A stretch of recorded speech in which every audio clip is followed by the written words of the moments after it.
using the viewfinder because I realized I don't have a mirror out here. It looks 100% worse in person, just so we're clear. Kind of like how Dory said, just keep swimming, just keep blending. One of the most important things to use when fake tanning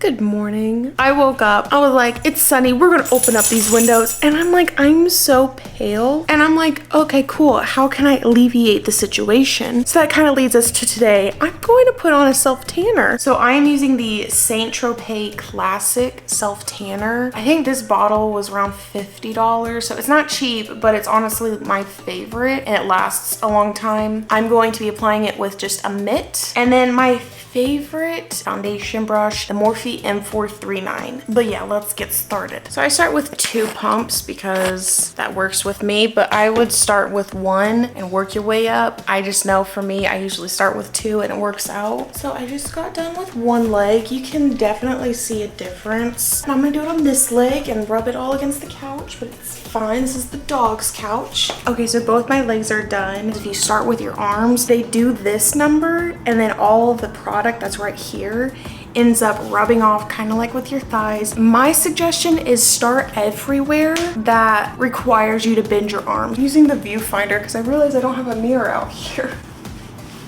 I'm sure I'm missing a lot of area.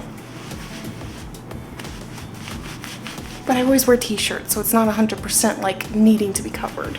I always wear a sports bra, so I put this on so I know exactly where I need to put product and where I don't need to put product, because this stuff is just gross to be sitting in all day, and the least amount of surface area I need to cover, the better. Okay, now I'm gonna go on with my chest. I'm scared because I don't have a mirror out here. I have this vanity mirror, but it's so heavy. I haven't done this like since last year. I'm gonna move this.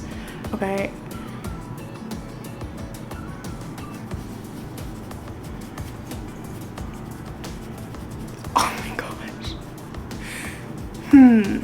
This is a little bit darker than I remember. Also, make sure you don't have any dry patches on your skin.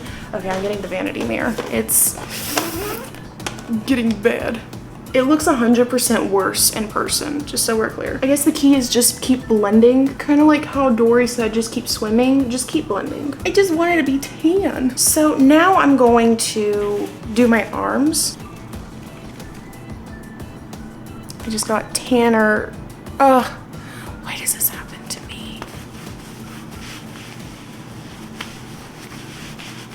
Suddenly, I'm not scared of sitting out in the sun anymore. My left arm is got more product than my right arm, so I love that for me. Cool. Now we get to sit like this for 8 hours. It's currently noon, so at 8 p.m.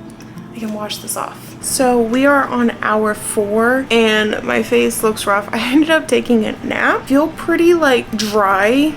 My skin looks very oily, but that's like not surprising. It always looks oily. My room's a mess, but you can see like my legs look so much darker. But if I were to rinse it off right now, it would not stay this dark. If I don't leave it on for the full 8 hours, it doesn't stay near as dark as when I washed it off. My arms kind of did okay. One thing that I do recommend is wearing a sweater, and it prevents your arms from like touching, so. And yeah, so I'll catch you guys up after a bit, in a few hours maybe, hopefully, but probably tomorrow if I'm being realistic. So it is the next day, and as you can see, I'm like bronze. I did have an issue last night and I didn't think about it, but I took melatonin last night because I was like, I'm ready to get to bed and fix my sleep schedule. That was our cat, sorry about that. And when I take melatonin, I'm like, I sleep and I don't move. And then I do this with my left arm, and as you can see, it like folds right there. And I woke up and now I have like this weird, I don't know what to call it, weird thing. Did I think that one through? I did not. So my legs are looking kind of tan. They're coming off not that tan. I think it's because the lights, like the windows. When you compare it to like my stomach, you can see like I'm tan. That's my natural skin tone. This is, yeah. So now that you guys saw what my tan looks like after I washed off and then it continues to process overnight, I kind of want to do a sit down and just go into detail about certain products, what I recommend you do, what I recommend you not do, and things of that nature. So we're going to start with the prep process. The first thing that you need to do is make sure you exfoliate. I think that's the most important step. It just gets kind of patchy and doesn't look as smooth. The next important thing that you need to do is make sure you moisturize. And I'm telling you, you need to moisturize like it's a competition. Put it on your knees, your ankles, your feet, your wrists, your elbows, and anywhere else that you have any sort of dry skin. The lotion that I use is the Vaseline Intensive Healing, or Essential Healing Intense Care. I would say if it has a perfume in it or if it leaves your skin feeling oily, definitely don't use that because it can cause a barrier, and not a good kind. Like the kind that moves it around, your fake tan around. For my face, since my skin is pretty sensitive, I do use the Cerave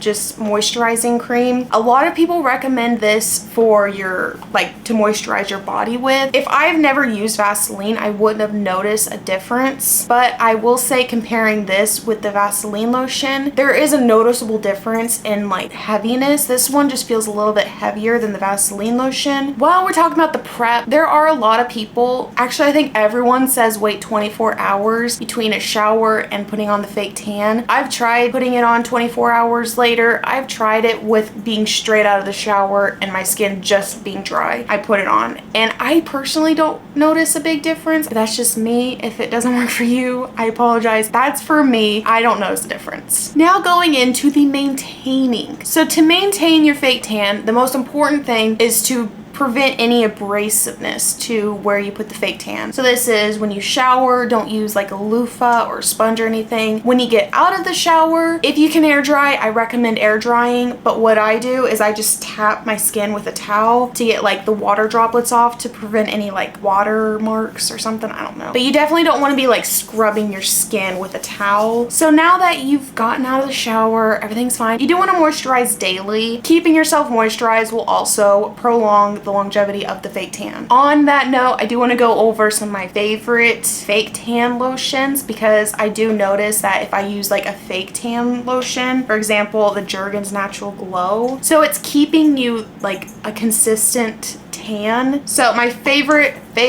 gradual tanner is the Jergens. I definitely recommend it if you want to just kind of go back and forth between just a normal moisturizer and then on the other days you use the fake tan, go for it. So you can also use an in-shower tanner. So they have the Jergens Natural Glow. You literally put this on as soon as you turn the water off. Like your skin is still wet. You put this on, it feels so weird, but it actually feels really good once your skin's dry. And now the St. Tropez in-shower tanning lotion. This one you wash off after 3 minutes. I personally did not notice any color after the first use. This one smells like vinegar. The whole bathroom smelled terrible for like an entire day. I definitely wouldn't go out and spend money on this. I personally would recommend the Jergens, in my unbiased opinion. One more honorable mention is the Jergens face kind of gradual tanner. It does have an SPF in it, which I love. It is a daily moisturizer. I think it's just so that way you can use like your natural products and then put this on and it keeps the same shade. One more thing before we go. Applicators are honestly like one of the most important things to use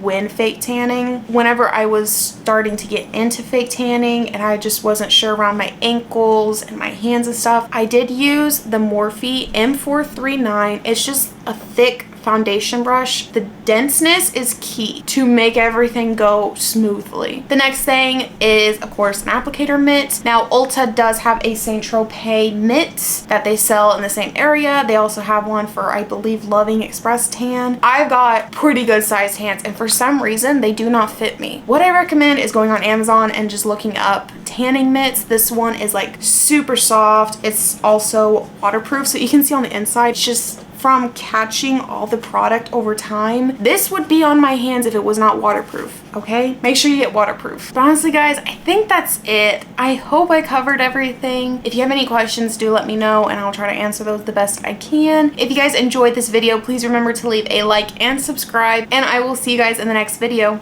Bye!